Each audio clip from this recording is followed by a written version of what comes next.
under attack. Again, strikes reported across the country, explosions in all major cities in Ukraine. This Russian invasion has begun, according to Ukrainian authorities, calling it a full-scale invasion now underway. And the Belarusian troops again joining them from the north, at least. Now, Russian President Vladimir Putin, however, announcing this military operation yesterday and warning other countries any attempt to interfere would lead to, quote, consequences they've never seen, close quote. Putin argued this attack is aimed at protecting civilians in eastern Ukraine. Now, as he maintains his harsh rhetoric towards Kyiv authorities, here's more from the Russian leader. I have made the decision of a military operation. Dear comrades, your fathers, grandfathers, and great-grandfathers did not fight defending our motherland for today's neo-Nazis to seize power in Ukraine. You took an oath of allegiance to the Ukrainian people and not to the anti-people junta that robs and harasses its own people. Don't follow its criminal orders. Whoever tries to interfere with us, and even more so, to create threats for our country, our people should know that Russia's response will be immediate and will lead you to such consequences that you have never experienced in your history. On the Ukrainian side, President Zelensky held a phone call in the early morning with U.S. President Biden.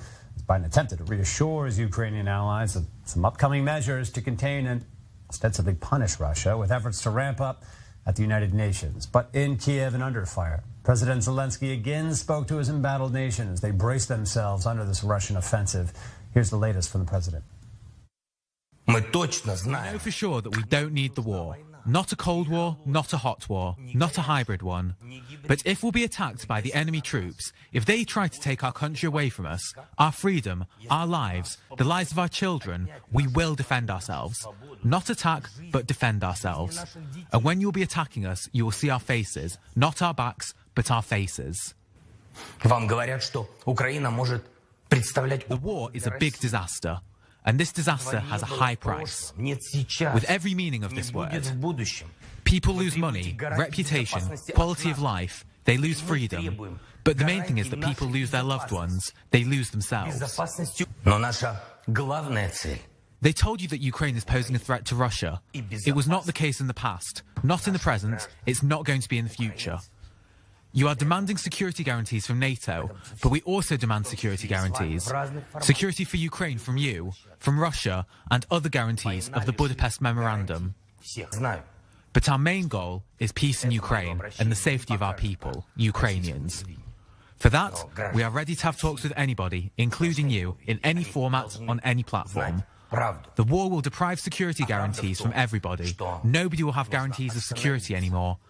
Who will suffer the most from it? The people. Who doesn't want it the most? The people. Who can stop it? The people. But are those people among you? I am sure.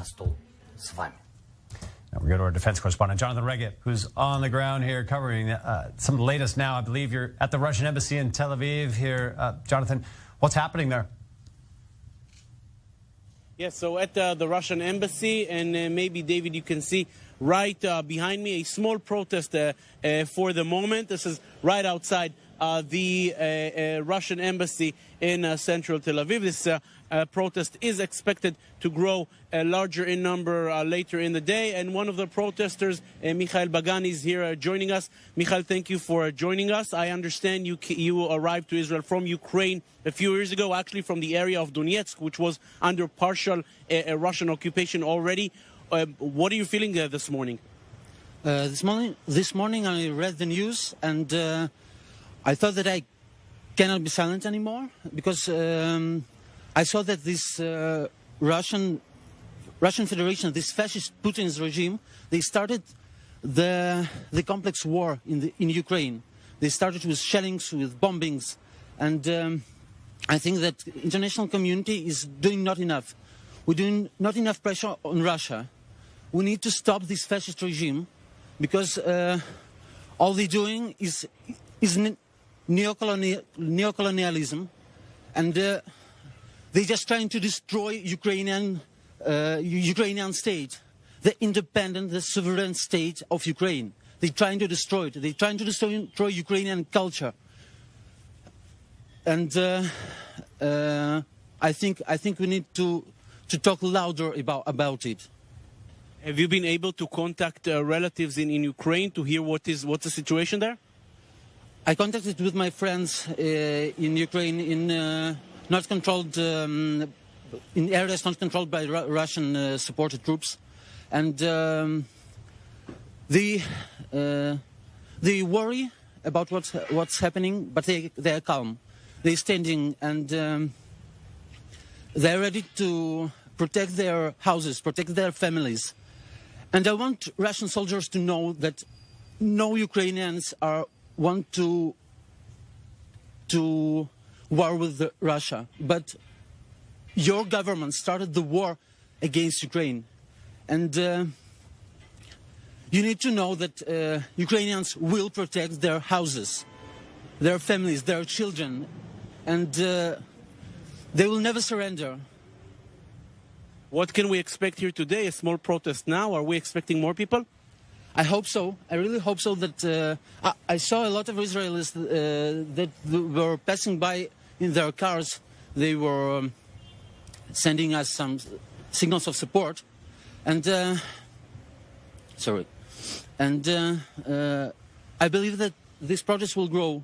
That people will see that we are here. We are standing with Ukraine. We need to put pressure on Russian government, but we need to move only with legal movements. We need to make only legal government on this criminal regime. Thank you very much, Michael. Obviously, we see that you're very touched by this. Thank you very much for being with us. These are the voices. You hear them, David, here outside the Russian embassy. As far as Israel is concerned, another call this morning, both by a foreign minister, Yair Lapid, and the Israeli ambassador in Ukraine, calling on all Israelis there, about 8,000 or so, to leave as soon as possible. Leaving from the air at the is no longer possible. Therefore, the embassy itself was moved from the city of Kyiv, the capital in the center of the country, to the city of Lvov in western Ukraine, very close to the Polish border. And the call is on all Israelis to get there as much as possible, to leave Ukraine through land crossings, mostly to Poland. The Romanian border is also not very far. This is the call this morning coming from Israel. And the voices here, you've heard, quite surprised and shocked by the events of the past few hours. Jonathan Reagan, thanks for the updates, and of course for bringing us that palpably emotional testimony from one of the Ukrainian protesters there outside the embassy. We'll come back to you in a bit later on. Again, some people starting to come out to protest in front of the Russian embassy in Tel Aviv now. But on the military side, some updates coming out of Ukraine. Again, live images from Kyiv on your screen here now. The reports as of this morning indicating perhaps hundreds of Ukrainian servicemen already killed in the initial Russian onslaught. Now, airstrikes, rocket barrages being reported across the country from the port of Odessa to Kyiv International Airport. Now, stories of, or at least reports emerging again of Russian missile strikes taking place, airstrikes. The Ukrainians saying that they've downed some Russian warplanes and helicopters. The Russian Defense Ministry claiming that they've neutralized, as they put it, the Ukrainian air defenses. This being footage that just emerged in the moments as we were speaking here. This is allegedly a missile that struck the airport, again, in Ukraine. This is in Kyiv. Again, reports of a Russian airborne assault on the airports and the seaports themselves, coming in from virtually all directions in Ukraine. Belarusian armored columns also joining the Russians from the north, rolling down the major highway towards Kyiv. People taking shelter, air raid sirens again. Some reports even of people fleeing the major cities, which are clearly a target at this point for what appears to be an all-out assault on Ukraine, and that according to the Ukrainian government themselves.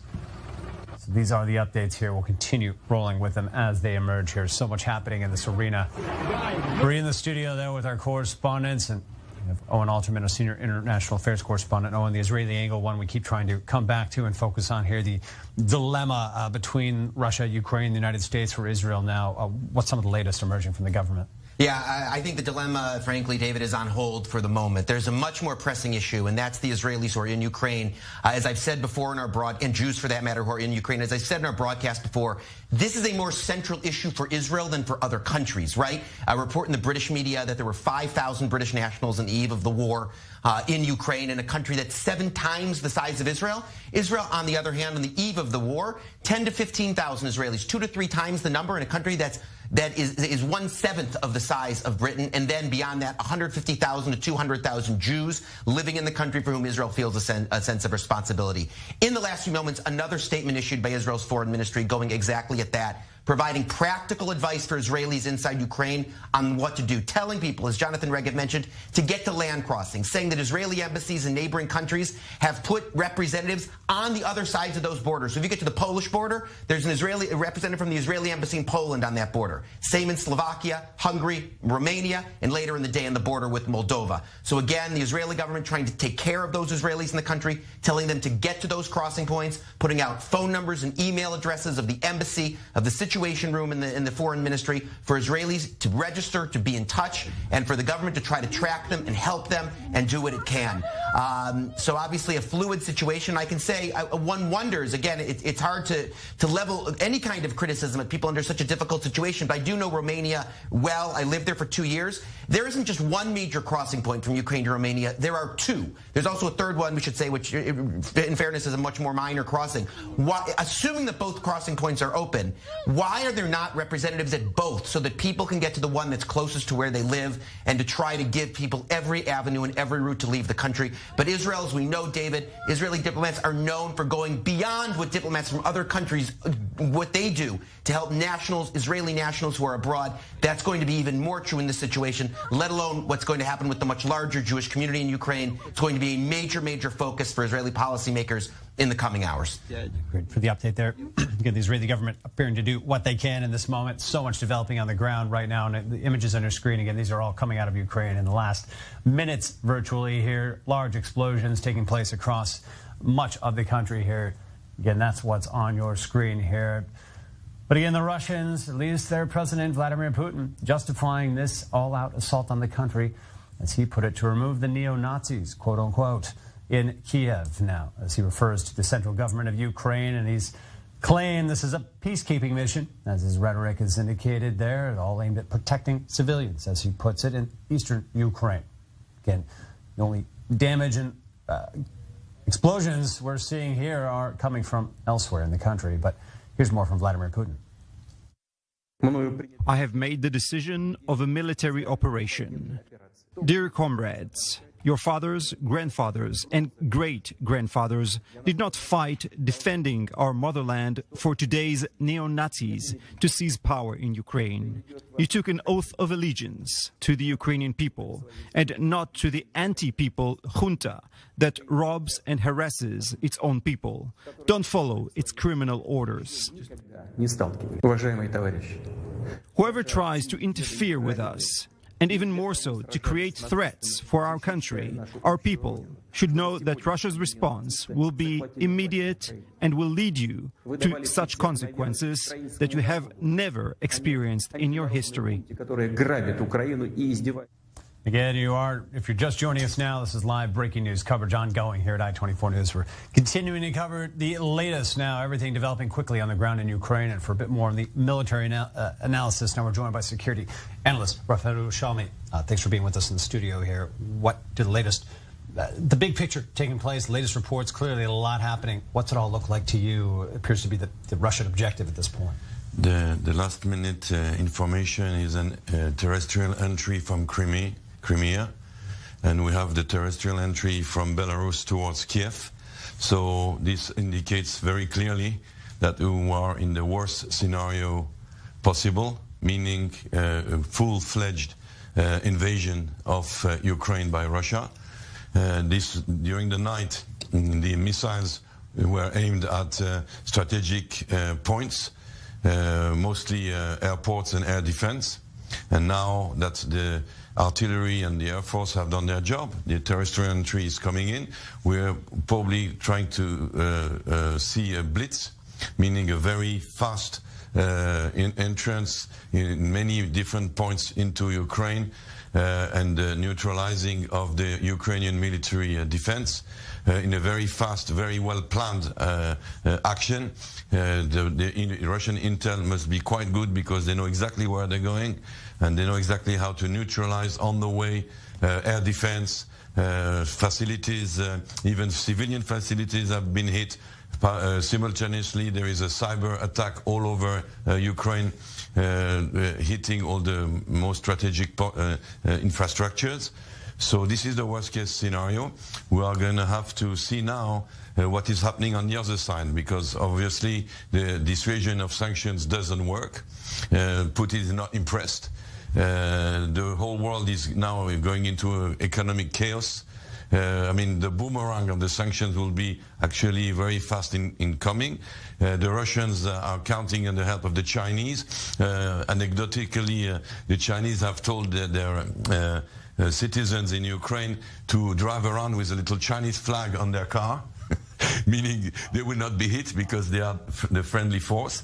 That's the anecdote. The other anecdote that's less ironical is that there are many cities, mayors have asked people to stay home, and others have asked people to evacuate the city. Remember that in Ukraine they do not have the shelters like we have in Israel, or the training of the population to, defend themselves. And that's the next problem that the Europeans are going to face, because right now NATO is being tested. Right, and NATO is being, as usual when it's tested, very disappointing. They're not doing anything. I'm not sure they're going to do anything, but the next crisis is going to be most probably the refugee crisis. Tens of thousands of refugees fleeing westward. The question will be now, what will Europe do? Will it, as usual, close its borders? Will the Moldavians, will the Romanians, let people come out? That's why the Israelis already talked with the Russians in case, if we cannot evacuate Israeli citizens and Jews towards the west, we evacuate them through Russia. This is going to be a huge humanitarian catastrophe as well. The last question, how long will the Ukrainian army, which is weakest than the Russian army for sure, how long will they last? How long before military victory of the Russians? The flag will be put up on Kyiv. But then the second question is, how long will be the civilian resistance, the resilience of the Ukrainian people? Once the army is defeated, it doesn't mean the Russians have completely won the war. There might be a strong resistance of the Ukrainians, in which case we can enter another scenario, which will be like an Afghanistan or Vietnam scenario, where the Russians are making what many armies have done in the past, the mistake of confronting guerrilla warfare, urban guerrilla warfare. There's so much happening, as you highlight here, Rafael Yerushalmi. Thanks for the updates there. Clearly, a lot taking place in this arena now. This is developing by the minute across Ukraine here. This is, again, as you just have it here, appears to be an all-out assault. You're watching images on your screen here. Some of the footage emerging here. We know that this has been a massive air and now land assault on the country from almost all directions here now. The Russians moving in, the Belarusians joining them from the north here. And we go back to Kyiv at this moment to Oleg Golubenko, political analyst there in Kyiv. Oleg, we spoke last hour. It appears more has taken place since that time. What else can you tell us about what you're hearing from the front lines of your country? First of all, we have officially martial law now in our country. So, and we are ready to protect our territory, to defend. And of course, now we are trying to receive all possible support from the world. So to organize anti-Putler coalition, because only together we could stop this mad guy. Because it's a really awful thing, unbelievable. Till now, it's unbelievable because it was normal, peaceful agreements all the time. But Russia denied Ukrainians as nation. Putin crazy. He's crazy, absolutely. And we have a mad neighbor. This is a problem. And of course, we haven't enough, maybe shelters, we haven't enough weapon, but we have a spirit and we are ready to protect our territory, to defend our people, our families, And of course, so each person in our country is ready, absolutely, to kill all occupants, all the soldiers who will come here. And you should understand one thing, that it's not a normal war. We're a very large country. We have more than 40 million people.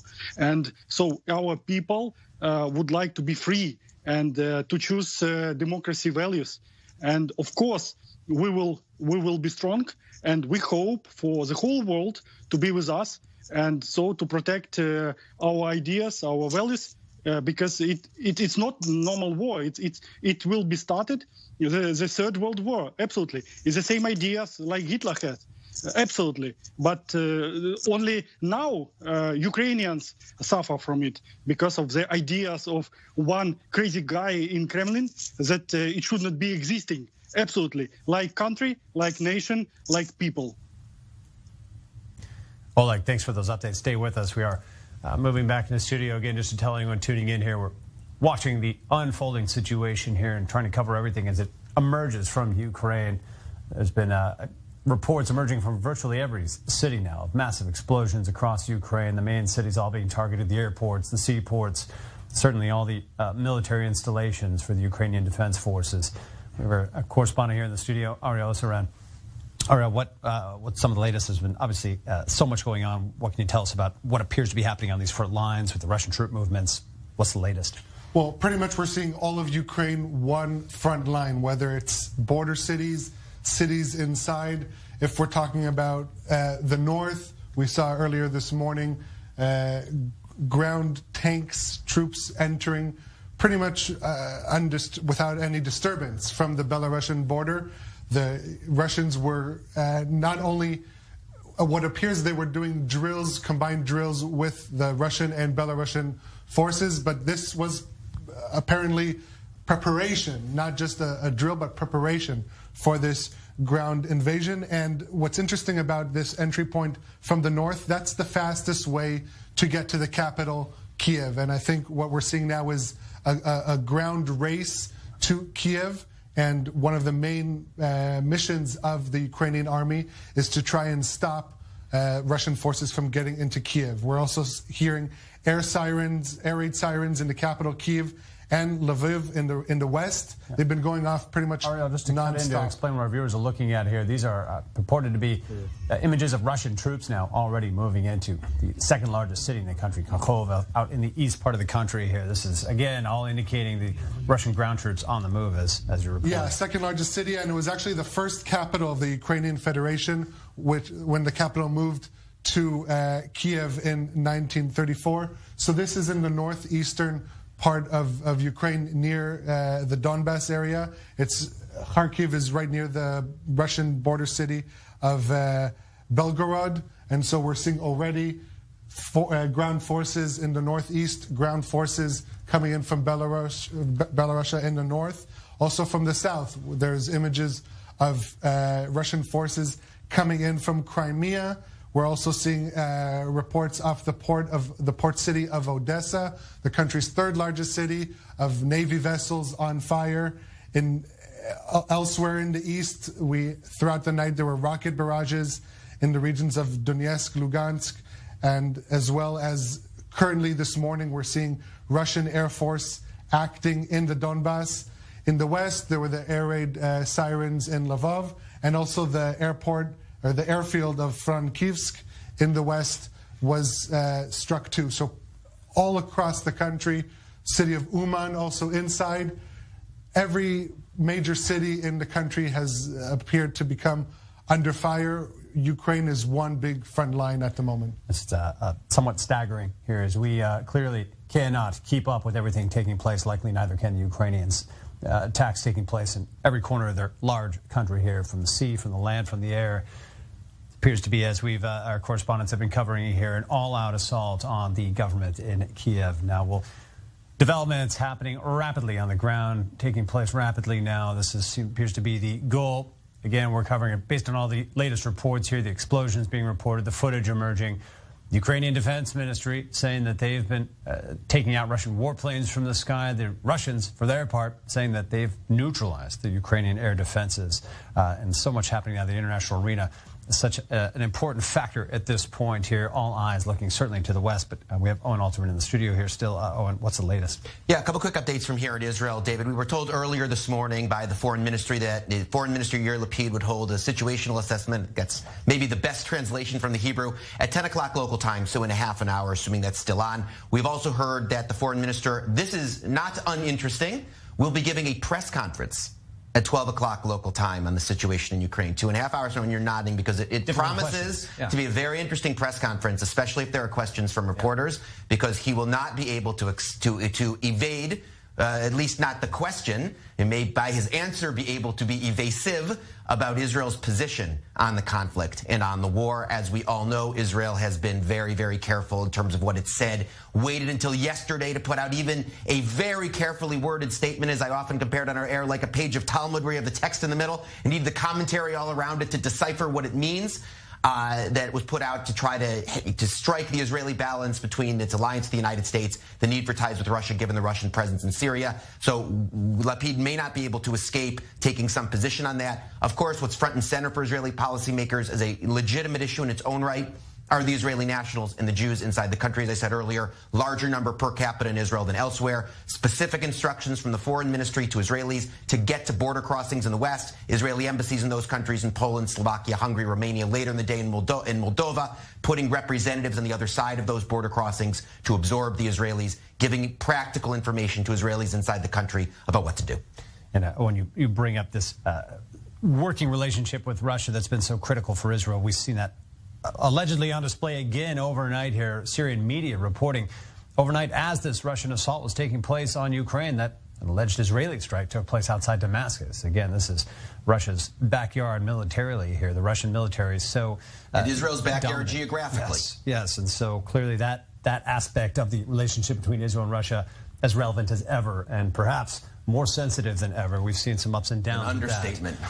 So that likely to be a heavy topic or hot topic at this press conference in about 30 minutes here with the foreign ministry. 2.5 hours. 12 o'clock. The situational assessment at 10 o'clock this morning. We'll keep our viewers involved with all of that now. So this is, again, you're seeing some of the alleged images that emerged. 3 soldiers killed, according to Syrian state media there in this alleged Israeli strike. Again, overnight near Damascus, an area where the skies are virtually controlled by the Russians. It appears Ukraine is also now an area where the Russians are controlling the skies here. We know that there's been now no civilian traffic in the air over Ukraine here. The reports of airstrikes ongoing. Now a land incursion as well coming in from Crimea, coming in from the north and Belarus, and of course the east, where troops have been amassing for weeks and weeks. And we have the New York Times Moscow correspondent Ivan Necheparenko, thanks for joining us here. Ivan, so much happening right now. What's being said inside Russia about the nature of these moves against what Vladimir Putin calls neo-Nazis in Kyiv? Well, I think most Russians woke up in shock today because despite all the earlier reports about that happening, I think most people, even those who are critical of President Vladimir Putin, have been very skeptical. They wouldn't believe that Russia would wage a war against what many Russians believe is a brotherly nation. So I think there's a lot of shock. And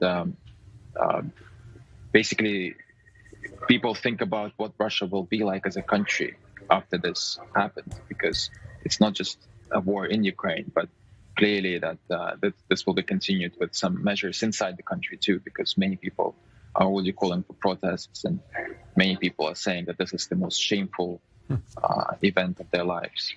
Dramatic sentiments coming out of Russia here. We know Vladimir Putin in power for some 22 years. It appears he's had virtually no domestic public constraints on the behavior of his military or his orders for it now. Is that equation in place, or is there a risk of popular protests in Red Square? Well, I think what we saw from President Vladimir Putin's meeting with his top security officials is that even his top security lieutenants were not quite sure that the decision he made is the right course of action. So I would expect that the main point of contention to be among the elites, because now is the point where all people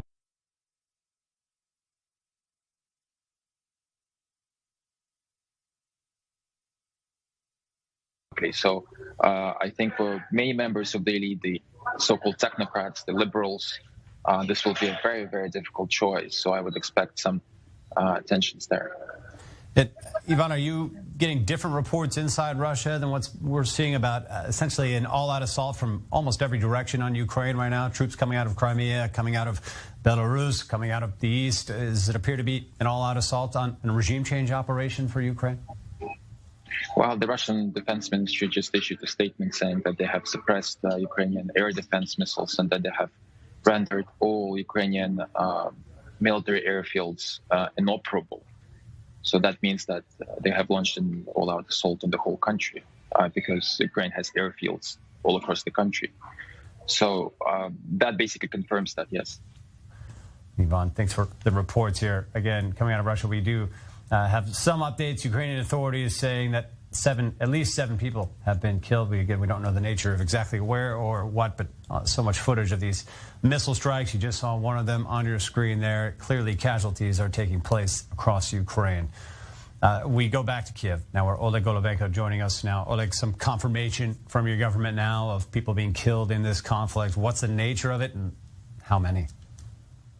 We don't know exactly because there are a lot of fake news, especially came from Russia. We know that they used propaganda like Hitler used before. It's absolutely the same, and they're telling a lot of fake things. We should hear only officials, our officials, and of course, because the main idea of Russia is to organize panic here, and of course they could provide different fake news, and they made it a lot of them. Because of propaganda, but really, so I don't know exactly what happened because it's only so each half an hour we have breaking news officials, and so we are trying to protect and to change a lot, and I don't know a lot. Of course, it's difficult because we don't know exactly what to do because we're not expected like something like this, like such attack. And so I hope that we have enough time to prepare because our army is defending now. And sometimes we could hear even these explosions of them. It's working of our anti-plane system. And so it was reported a lot of Russian planes were shot, and the helicopter. Really, I try to believe to our officials, not to Russian propaganda, because that's why I don't know exactly what we have. And this is a situation. It's rather difficult for us. Yes, you talk about this misinformation campaign. There's reports of a cyber assault on the country as well. Are you seeing signs of that? And Oleg, on top of that, is the discussion changing among you and your neighbors here? Is there a calculation in place about whether to stay, whether to go? We understand there's been some conflicting policies across the country from even the mayors. Some places being told to stay, some places told to evacuate. Yeah, so we were not ready, really. This is a problem because we are not prepared. So, for example, Israel is in the war for a long term. Yeah, so we are not accustomed for such yet for such mad neighbor. So we will be stronger, of course. And I really believe in our army and in our people. And we are ready to protect. And so, to tell the truth, we don't know what to do, really. A lot of us don't know what to do. Me, personally, I know what to do, and so I will be protect and defend. Of course. And so I hope that we will receive normal instructions what to do and what should we do. Now, the main activity is from our army. This is the main idea for us because they are professionals. They know what to do. We have a lot of soldiers. We have a lot of people with war experience, and so I hope that with the help of all the world, we will stop this fascist regime of Putin and Lukashenko. Oleg Golobenko again in Kyiv. Thanks for being with us on the latest. There we are, still with Ivan Necheprenko from the New York Times in Russia. You mentioned some of the shock this morning, Ivan, as people woke up to this news. What exactly is being fed to the people of Russia right now? Is it all state media? Or do they have access to foreign media outlets in terms of where they're getting their updates and what is the news there?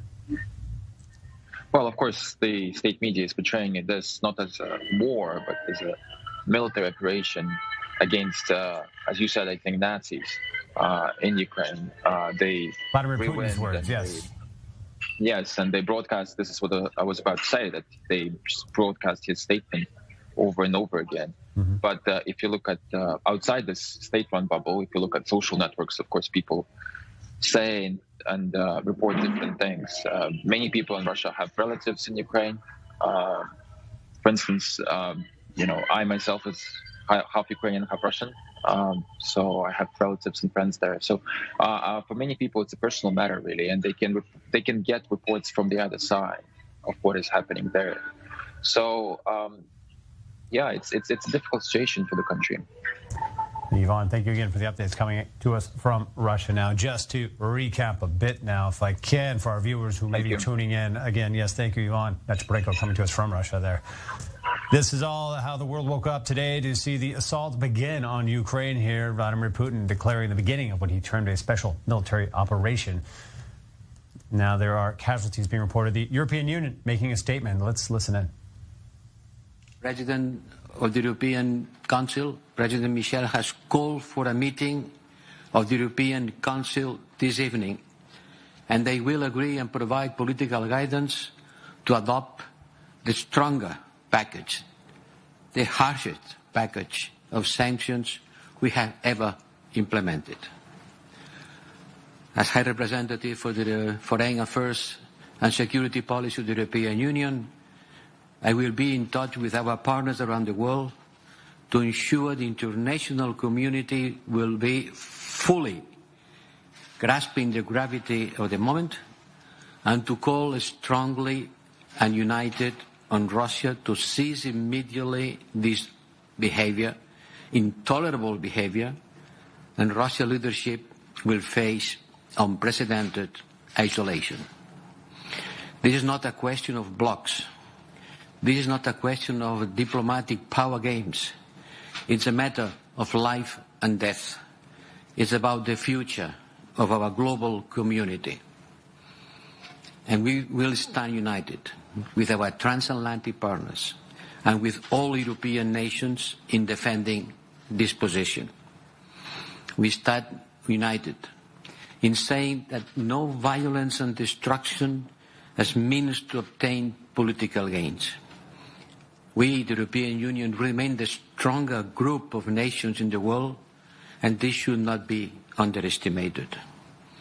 More immediately, we will be designing urgent assistance to Ukraine in this dire situation. We will also be active in supporting evacuation operations, including of our own staff in zones affected by this Russian attack. The European Union, together with transatlantic and like-minded partners, have made unprecedented efforts to achieve a diplomatic solution to the security crisis caused by Russia. But Russia has not reciprocated these efforts and instead has opted unilaterally for a grave and premeditated escalation, conducting to war. President Putin needs to stop this senseless aggression. And today our thoughts are with the people of Ukraine. We will stand with them.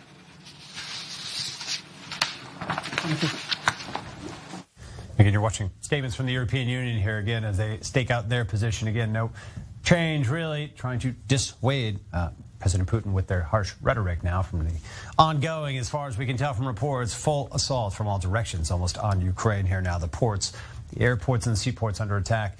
We are in the studio still looking at the situation at large, certainly as the Israeli government may be involved here. Actually, we'll be back with much more.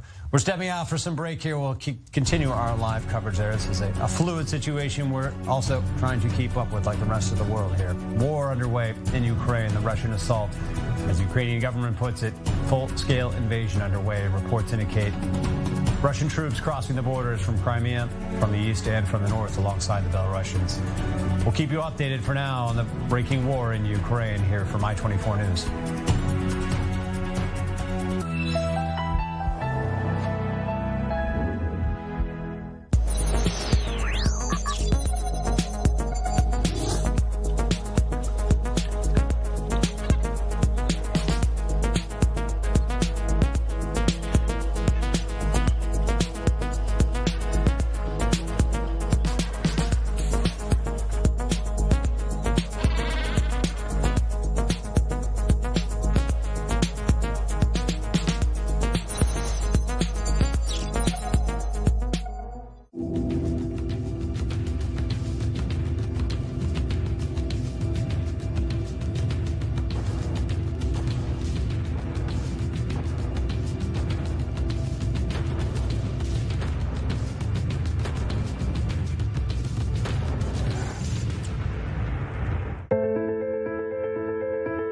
the 24 News team of talented correspondents are working hard for you.